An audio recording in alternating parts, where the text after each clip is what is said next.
দর্শক, কলকাতায় শুক্রবার একটি ভয়াবহ আগুন লাগে, তারই কিছু ফুটেজ দৃশ্য আপনাদেরকে দেখাতে এসেছি বিএন বাংলা টিভি সহযোগিতায়।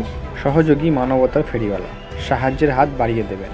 গুলশান কলোনিতে বহুতলের গুদামে ভয়াবহ আগুন, আতঙ্কিত স্থানীয়রা।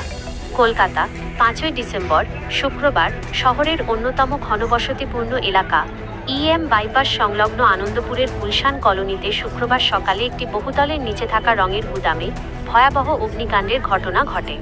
সকাল আনুমানিক 10টা নাগাদ এই আগুন লাগে, যা মুহূর্তের মধ্যে বিধ্বংসী আকার ধারণ করে। স্থানের নাম আনন্দপুর, গুলশান কলোনি। সময় শুক্রবার সকাল প্রায় 10টা। যেখানে আগুন লাগে বহুতল আবাসনের নিচের তলায় থাকা একটি রঙের গুদাম।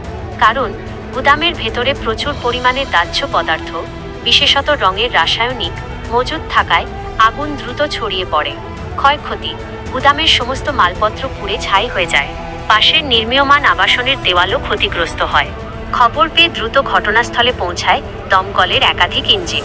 প্রাথমিকভাবে 2টি ইঞ্জিন পৌঁছালেও আগুনের তীব্রতা দেখে ইঞ্জিনের সংখ্যা বাড়িয়ে 8 থেকে 10টি করা হয়। খিঞ্জি এলাকা হওয়ায় আগুন নিয়ন্ত্রণে আনতে দমকল কর্মীদের যথেষ্ট বেগ পেতে হয়।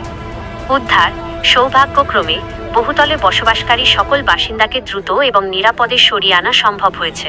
হতাহতের খবর: এই ঘটনায় এখনো পর্যন্ত কোনো হতাহতের খবর নেই।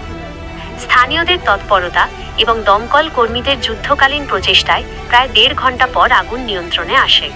তবে দমকল কর্মীদের প্রাথমিক অনুমান শর্ট সার্কিট থেকেই আগুন ছড়িয়ে থাকতে পারে।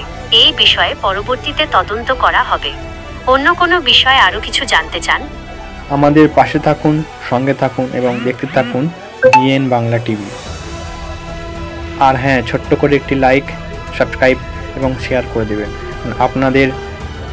আমাদেরকে বেড়ে ওঠার মনোবল তৈরি করে। ধন্যবাদ।